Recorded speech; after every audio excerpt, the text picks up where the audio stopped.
जिस गणेश जी को आप लोग बहुत ही बुद्धिमान और चतुर कहते हो, वो तो बहुत ही सरल है और इसी का लाभ उठाया मैंने और विवश किया कि मेरे आकार को साकार करूं।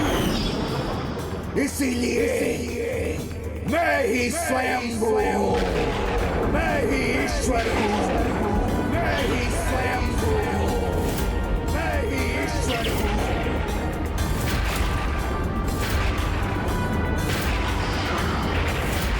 यही नहीं, मैंने अपने जन्म के पश्चात भी अनेकों बार उनका लाभ उठाया है। मोदक के बंधन में बांधकर उन्हें अमरपुर में ही रहने पर विवश कर दिया था मैंने। इतना ही नहीं, जब ये बालिका रश्मि प्रभा को बचाने आए थे, मैंने फिर इनके स्वभाव का लाभ उठाकर इनके सामने से ही रश्मि प्रभा को अपने साथ ले गया। इन वृद्धा के इस अंतिम चरण में तुम प्रभु गणेश जी का आवाहन कर अपने स्थान पर उनसे इन वृद्धा के हाथों खीर खाने का अनुरोध कर सकती हो।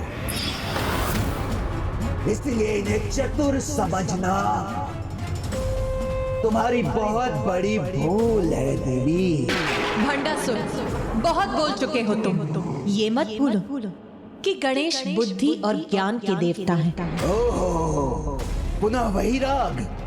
तो फिर ये बताओ, प्रत्येक बार जब मैंने इनका लाभ उठाया तो गणेश जी ने मुझे रोका क्यों नहीं? यदि वास्तव में ये गणेश जी मुझसे अधिक चतुर हैं, तो स्वीकार करें मेरी चुनौती और मेरे अगले प्रहार को अपनी बुद्धि और चतुराई से रोक कर दिखाएं। कदाचित तुम्हें पराजित होने की अत्यंत शीघ्रता है, इसीलिए गणेश का हस्तक्षेप चाहते हो ना तुम? उचित है, तुम्हारी ये चुनौती स्वीकार है मुझे। तो भंडासुर, अब तुम अपनी संपूर्ण बुद्धि और चतुराई से अपने अस्त्रों का चुनाव करो।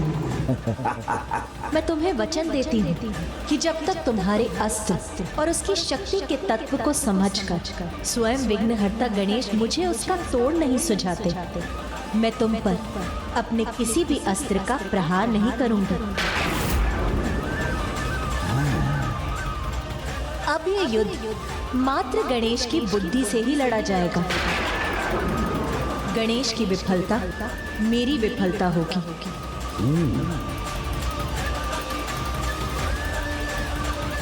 मुझे स्वीकार है।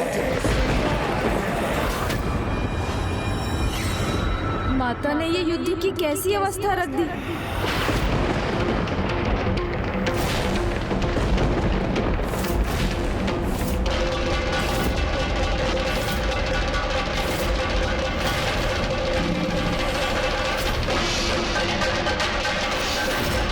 सामर्थ्य और बुद्धि का प्रयोग कल्याण के लिए किया जाता है, ना कि विनाश के लिए। भंडासुर, उनकी परीक्षा केवल उन्हें बढ़ चढ़कर बताने से नहीं, अभी तो अवसर आने पर उसके उचित प्रयोग से होती और उसका ज्ञान तुम्हें अभी इसी युद्ध में हो जाएगा।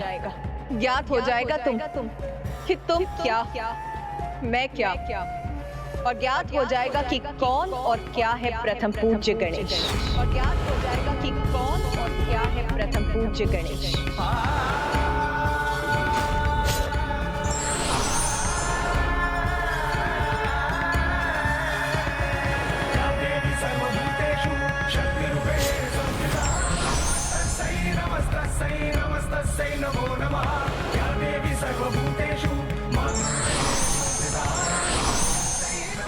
माता ने मुझ पर संपूर्ण सृष्टि की रक्षा का उत्तरदायित्व सौंप दिया।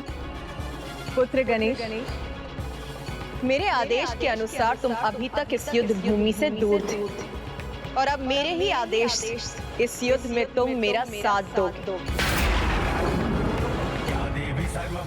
अब हमारी देवी सेना में कोई भी देवी अपना अस्त्र तब तक नहीं उठाएगी जब तक तुम इस दुष्ट के अगले प्रहार का सत्व समझकर हमें उसका तोड़ नहीं बताते। माता,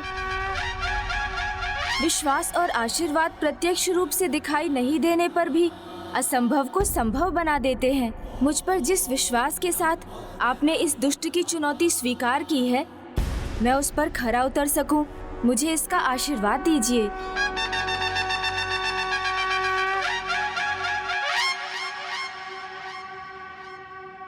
हाँ, आशीर्वाद तो चाहिए ही आपको गणेश जी। आप भगवान अवश्य हैं, किंतु जिसे आज से पहले ना कोई प्राप्त कर सका और ना ही कोई प्रयोग कर सका, मेरे उस भयंकर और रहस्यमयी अस्त्र का सामना करना है आपको। मैं उसका सामना अवश्य करूंगा। अहंकार के विकार में डूबकर भंडासुर ये भी भूल गए कि जहाँ मंगल मूर्ति गणेश, वहीं मंगल शुभता है। और ये दिव्य प्रकाश उनके आगमन से देवी सेना में उसी शुभता के विस्तार का प्रतीक है।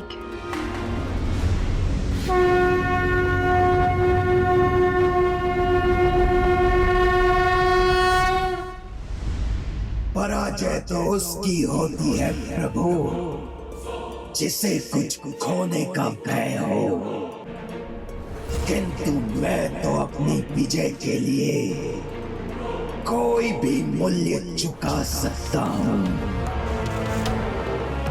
जिसका प्रमाण तो आपको तभी प्राप्त हुआ था जब स्वयं अपने हाथों से अपनी प्रिय पुत्री के प्राण छीने थे मैंने। इस अचूक महासुरी महाअस्त्र के होने के कारण विजय के लिए मुझे इस सेना की कोई आवश्यकता नहीं।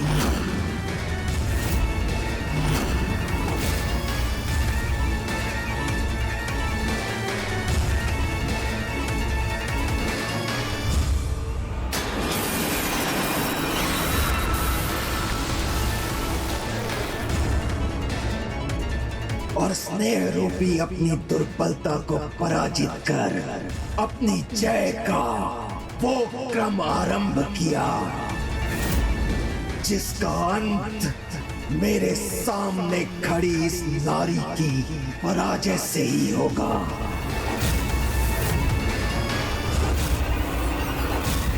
अब ये युद्ध मैं नहीं,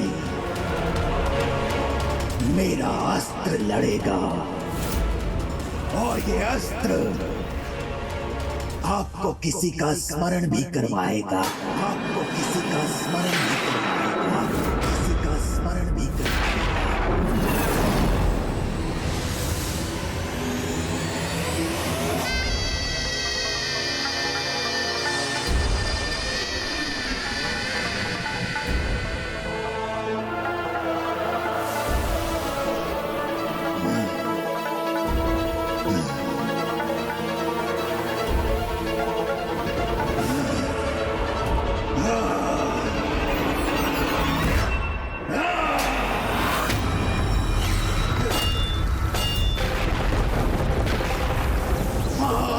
क्रियान्वित हो।